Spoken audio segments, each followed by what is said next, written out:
It feels like light years ago, but in 1968, at the Bridgehampton, New York racetrack, I first felt the ground tremble under the thunder of Can-Am beasts with big American V8 muscle. McLaren and Lola were the titans. Porsche brought the piercing scream, and the winged chaparral looked like it had flown in from another planet. I was hooked instantly. Fast forward to today, and I'm still chasing that same rush. Only now it's in 1/24th scale at Pelican Park Speedway. The Can-Am class remains one of the fastest and most thrilling, featuring machines from the golden years of 1960 to 1973, spanning USRRC, Group 7, and Can-Am legends. Pelican Park's charm is in the details. The pit lane buzzes with hand-painted crews, eager spectators, and exquisitely crafted 1/24th replicas of those iconic racers. Even the track's Dead Man Corner offers a surprise, a whimsical vintage carnival scene that sparks the imagination with every lap. Pelican Park Racing follows a head-to-head format. Each heat is treated as a separate race, with results determining whether a racer advances toward the main event or falls back in the ladder. The sequence begins with qualifying, followed by the semi-mains, and culminates in the main event. Drivers who don't make the cut still compete in the Consolation or Hooligan races, keeping the action alive for everyone. The Consolation race.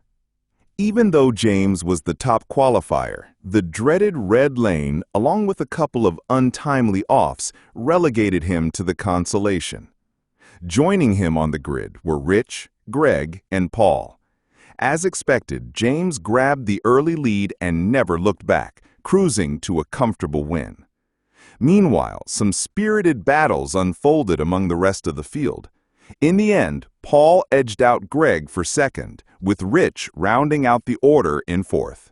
The bottom two finishers in the Consolation race, Greg and Rich, joined Kevin and Tom for the Hooligan race. This race was another nail-biter. After 3 false starts to fix conductivity problems, this was a showdown between Greg and Rich. Greg took the early lead, with Rich on his tail. The battle lasted 15-20 laps when Rich managed to get by. Then an unforced error put Greg back on top, and that is the way the race ended.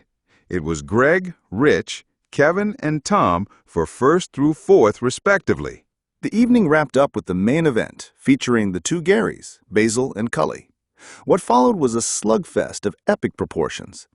Gary T jumped out to an early lead, but an unforced error opened the door for Cully to slip past.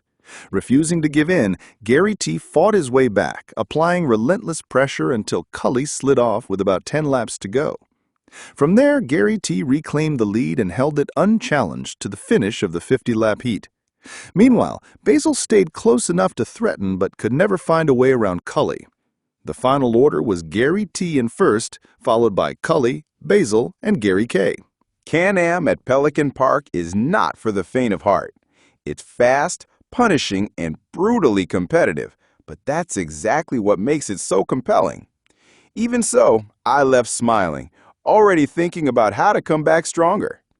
Huge thanks to the Pelican Park crew for putting on another stellar night of racing.